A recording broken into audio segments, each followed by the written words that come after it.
Tout ce que vous devez savoir sur le liquide amnios. Le liquide amnios correspond à un volume insuffisant du liquide amniotique. C'est une pathologie qui peut entraîner des complications chez la future maman et le fœtus pendant la grossesse. Cet élément favorise l'apparition du liquide amnios. On a dit que le liquide amnios, c'est les volumes insuffisants du liquide amniotique. Ces éléments qui favorisent son apparition dans les grossesses post-terme, l'inflammation fœtale, la de croissance intra-utérine, les insuffisances utéro-placentaires, tels que par exemple si hypertension chronique, les commandes placentaires, la prise de certains médicaments, tels que les inhibiteurs de l'enzyme de conversion de l'angiotensine, oh, voilà. Ces médicaments sont généralement évités durant la grossesse. Cependant, le cas ils sont utilisés pour traiter l'insuffisance cardiaque sévère. La prise anti-inflammatoire non stéroïdique, comme l'ibuprofène en fin de grossesse, peut également entraîner une diminution de la quantité de liquide amniotique. Alors, comment détecter un liquide amniotique? De prime abord, cette pathologie ne se manifeste pas par les symptômes chez la future maman.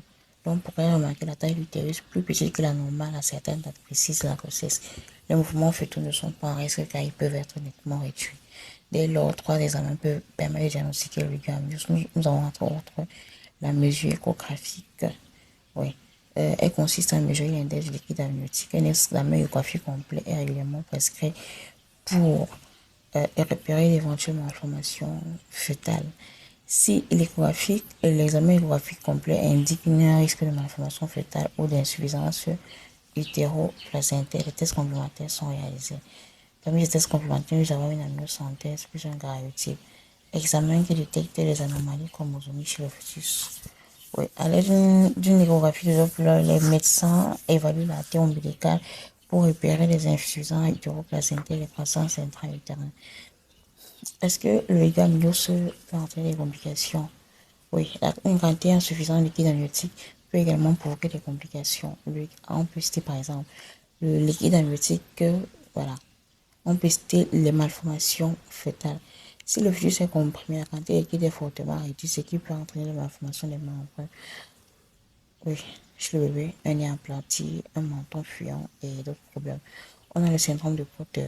Si les poumons du fœtus peuvent ne pas se développer normalement, ils sont immatures et difformes, en arrêt de croissance fœtale, un décès fœtal, une baisse des mouvements actifs fœtaux. En quoi consiste la prise en charge d'un hélico-amnios? Il est important de mettre en application les mesures suivantes.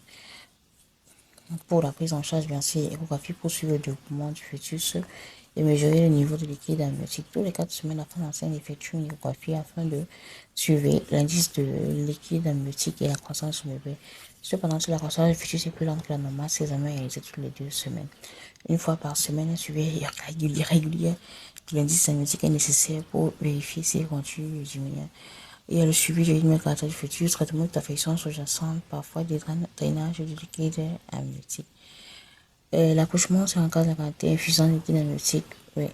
La plupart des spécialistes, recommandent généralement un accouchement entre la 36e et la 37e semaine selon l'état de santé du bébé.